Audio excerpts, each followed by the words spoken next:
Hearing today is to put a spotlight on one more of these incredible avenues of unprecedented corruption and government cover-up. And here again, a federal court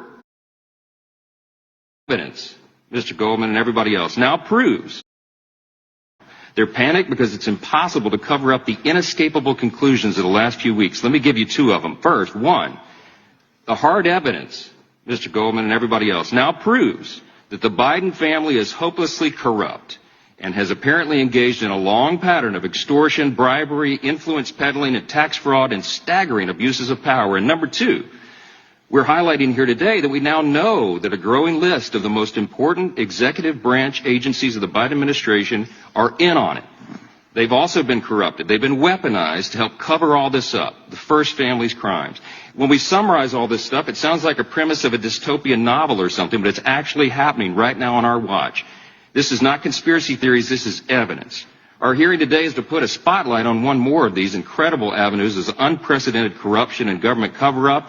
And here again, a federal court has just affirmed all that hard evidence. It proves that the White House, the Department of Justice, and the FBI, among other agencies, threatened and coerced the social media platforms to censor and suppress disfavored viewpoints and conservatives' social media posts online. I'm grateful we have with us today two individuals, Mr. Kennedy and Ms. Harris, who are directly impacted by that censorship, and the third, Mr. Sauer, who we're about to speak with, serving as lead counsel in the landmark lawsuit against the federal government on this issue. Let's talk facts. The American people are not aware of the magnitude of this case, Mr. Sauer, and its profound implications, because most of the mainstream media is in on it too, and they're trying to bury the story.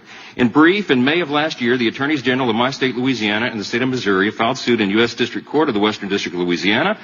This blatant censorship. They went after the blatant censorship by the Biden White House and 9 of its federal agencies. 2 weeks ago on Independence Day, the district court issued a truly extraordinary 155-page court opinion, a ruling granting the plaintiff's request for preliminary injunction. Mr. Sauer, your lead counsel in that litigation.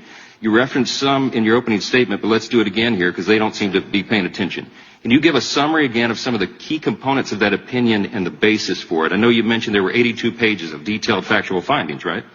That is correct. 82 pages, 577 citations of the record evidence. That evidence is drawn from about 20,000 pages of the government's own communications with social media platforms and 6 full-length depositions of senior federal officials with firsthand knowledge of federal censorship practices. It's absolutely staggering. And now they've tried to bury this and say, well, the Fifth Circuit entered a temporary administrative stay. They granted an expedited briefing and oral argument, however, for August 10th.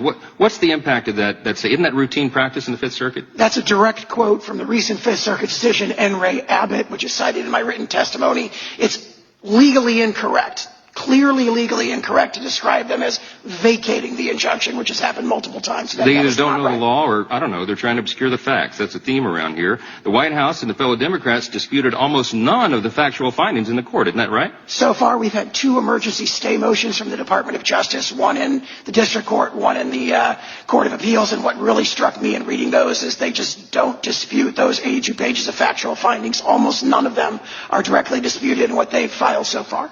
So at the very beginning of this lengthy opinion, the court explains the staggering scope of the government censorship uncovered here. At page 2, the court explains, quote, if the allegations made by the plaintiffs are true, the present case arguably involves the most massive attack on free speech in United States history. The court called it dystopian, Orwellian.